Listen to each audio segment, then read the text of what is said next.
Christoph and his family moved from a crowded city in Germany to a remote community in Portugal. They wanted to be closer to God and to one another. Their new home looks out onto a beautiful mountain range. Here, Christoph and his brothers have the biggest playground they could wish for. When Christoph's family arrived, they had a tough time making friends in their new community.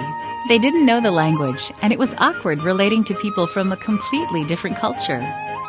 So Christoph and his mom decided to simply help people in their village. After all, there are no barriers for lending a helping hand. One day, Christoph met a goat herder, and he asked the man if he could help take care of his goats. The man pleasantly agreed, and he began to teach Christoph how to care for these playful animals. After a bit of time spent together, Christoph learned that his new friend Antonio did not know how to read or write.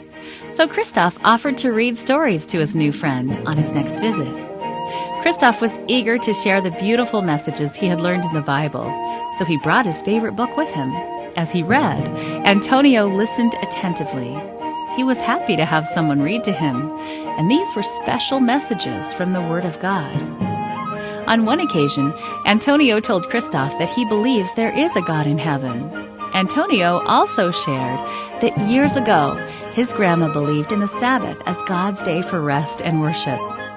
Christoph was really happy to find a friend he could share the Bible with. Today, Christoph has his own goats. He cares for them every day with his brothers. The goats are a lot of fun.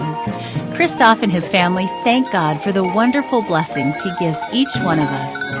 Why don't you try listening to God's voice and sharing His amazing stories with others? You never know what exciting gift God will bring to your life.